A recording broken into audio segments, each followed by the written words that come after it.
In today's video, we'll be taking a look at cards you should be watching, but if you own these cards, you should be hanging on.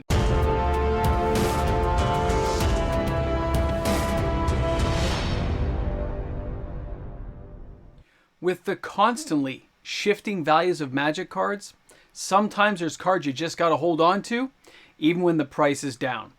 Welcome back, everyone. MTG Moxman here, and thanks again for hanging out with me on the channel today as we take a look at some cards you should be watching. Now, a lot of cards on the reserve list recently are at very historic all-time lows. We haven't seen these prices since 2020, 2021 when they were at those all-time highs. But we always know markets come back around again. And yeah, some people hate to think of Magic cards in the term of a market stock, but guys, we know these cards go up and down. And popularity can wax and wane with any given combination, which means cards can come back again.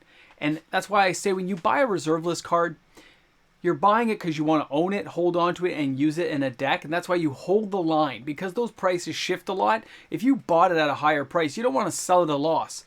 Get stubborn, hold on to the card. But if you own that card and you see it going up in value, you are tempted to sell it to maybe move into a higher end reserve list card. I got no problem with that. Maybe you want to cash out and get a few bucks. That sounds like a good plan. But cashing out to buy cards that are going to get reprinted is not one of the things I'd recommend. So on today's video, we're going to take a look at some of these cards that you should be holding on to. And if you don't own them, they're probably at an all-time low, which means these might be cards you should be buying. The first card I'm showing you today is Null Rod, and that is from Weatherlight. Previously, this card has been as high as $350 US, and right now, the bargain basement price of $72.08 is the market going rate for a near mint copy. You can find moderate to heavily played copies for anywhere from 30 to 50 bucks, depending. And of course, if you're shopping on TCG Player, please remember to use the Moxman's affiliate link. It's found in the description of every single video I put out, and of course, it helps support the channel, and I appreciate all the help we can get here. Unsponsored channels, what can we do? So you look at Null Rod here, guys. I love generic artifacts, and of course, this is generic. It is a 2 casting cost, and it says players cannot play artifact abilities requiring an activation cost. This one card basically stops all kinds of artifacts in their tracks. Imagine in any format it's legal, and you probably should own at least one copy. But the best part is, this card could rebound in the future. I had talked to players before. I did a video, I guess, about 6-7 months ago where I said if this thing falls below the $90 range, it could go down to 70. And here we are at the cusp of 70. Could it go lower? Yes, it could. It could go lower. But the upside of going where it was, and even the slow drag for the price to go down over the 6-7 months it took for the price to fall back down, tells you it had some staying power at that level. And Weatherlight is a smaller print run set, so cards like this on the reserve list just aren't coming around like they used to, and that's something to keep in mind too. So, great card, great price. Now our next card, I have mentioned this numerous times on the videos, and it's Didgeridoo, guys. I can't help it, just like Willow Priestess yesterday. This card is less than 20 bucks still. And the idea that they're not ever going to create another Minotaur, however you want to pronounce it, is ludicrous, right? This card can be had for under 20 bucks. Near mint from Homelands. It is a 1 casting cost generic artifact that says 3, and yeah, you can use it multiple times if you had the mana. Take a Minotaur from your hand and put it directly into play as though it were just summoned. I want you to think of some of the Minotaurs. You can look at the video I did before on this. You can go back a few weeks and take a look at one of the videos, but this card has so much upside. I don't even think it should have been. Its high before was $59.99. This card should be 100 bucks, and it's not, but it should be a $100 bill. Just because of what it can do for any tribal. We've seen Soldier Tribal. We know that Fairy Tribal is coming. We've got Knights Tribal. We've got Elves, Goblins. What makes you think this isn't coming back around? Why do you think this card isn't going to get more of it printed, making this card more valuable? Insanity, I tell you. An amazing card, guys. Just something to think about. Get it while it's cheap. And if you bought one when it was more expensive, hold on to it, man. Hold on to the bacon. Hold the line, because cards like this, when they rebound, they're going to rebound hard. Next card, City of Solitude from Visions. Now, when you take a look at this card for under 20 bucks, and you recognize, again, this wasn't the highest. I think this hit up to maybe $80 at its height. But when we take a look at the card, it's a splash of green. Not 2 green, 1 green, 2 generic enchantment. Each player may play spells and abilities only during their turn. You don't want to worry about counter spells. You don't want to worry about what your opponents are doing, and they can't stop you on your turn. You can build decks around cards like this that say your stuff can't be countered. I remember, what was it? Vexing Shusher was like an epic card, and I had never even played with City of Solitude.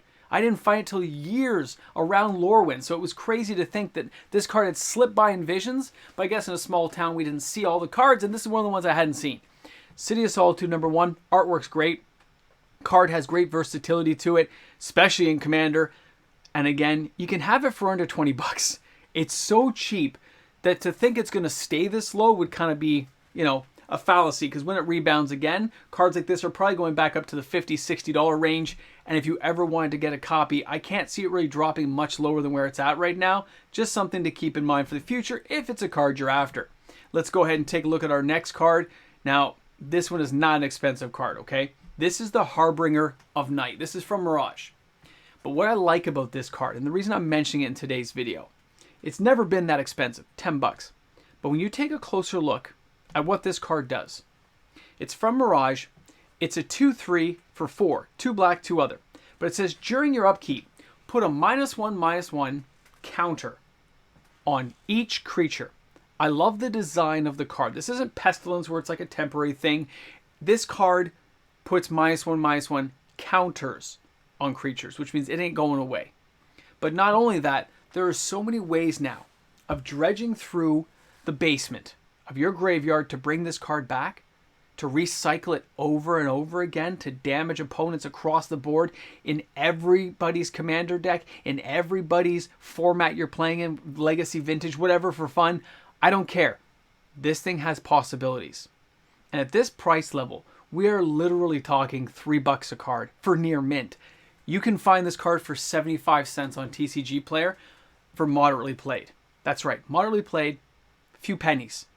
Get a playset of 4 for $4. It costs you nothing. And it's never going to be a super high-end card. I don't think this card should ever be above 20 bucks probably, but it's the idea that it puts -1/-1 counters. And certain cards like to eat counters off of cards or transfer counters onto other things. That's something to keep in mind too. A very versatile card that probably hasn't been used enough really to give people the footwork they know to use it properly, but you never know what the future is going to bring. Let me take you to our next card today, and that is the Anvil of Bogarten, again from Visions. And this one I saw a lot in my youth. Now, the market price for this card is 40 bucks, but remember it was 150? And you can find this thing on TCG Player for like 32 bucks, moderately played. Keep that in mind, moderately played. But it's so cheap that you really don't want to pass up cards like this in case you're ever going to use it or you think it's going to rebound and be a great trading in card. When you take a closer look, and again, I get it, generic artifacts, see, I fall in love with this stuff, but when you take a look at the card, it is a 2 casting cost generic artifact, and it says, each player skips his or her discard phase. During each player's draw phase, that player draws an additional card and then chooses and discards a card.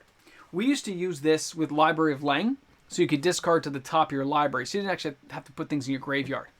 And that ability let us pick and choose how our cards were coming up. We'd use this with Howling Minds and all kinds of crazy stuff, guys. But the Anvil was always a versatile card to have. You can be played so many different ways that it's good to have at least a copy of it, at least one. I recommend 4 myself. I have my playset of 4, so I don't really need to buy any more of it. That's kind of my rule. You want to have at least 4 if you can. And I was buying it was 25, 26 bucks a month or two ago. So it isn't really jacked up in price so much as the stocks on this card are lower, harder to find near mint. So a lot of the moderately played ones are out there right now, which make it cheaper. And the near mint are what have actually gone up in price.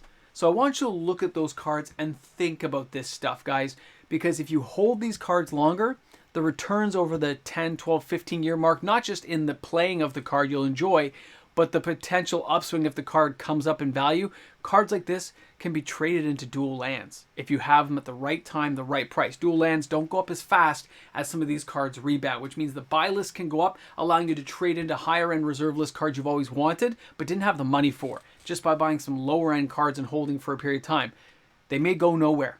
These cards could sit here for another 10 years for all I know. I don't know what the crystal ball is going to bring us the next day, but I know what the history of the cards tells me.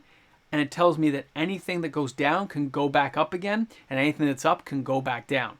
But holding it and enjoying the card and having the potential for future gains is a lot better than not owning it at all. That's where I stand on it, guys. Thanks a lot for hanging out today with me on the channel. Looking forward to reading your comments in the comments section. And of course, don't forget this weekend, we have the Saturday Hot 10 and the Sunday Reserve List Hot 10, as well as the live stream Sunday, 6:30 Eastern Standard Time. I look forward to seeing you all there. Have an awesome day today. Bring a friend to Magic. Have a good time. See you soon.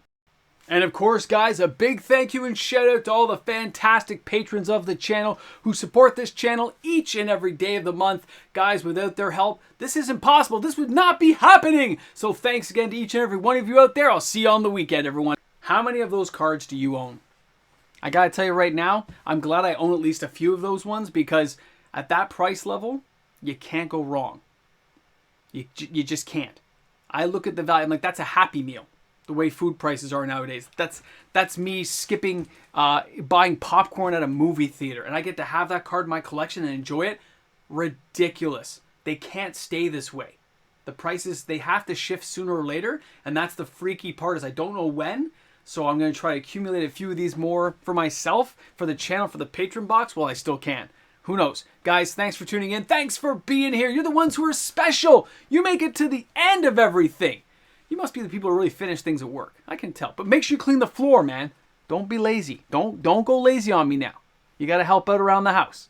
All right, guys, have a great day. Help out.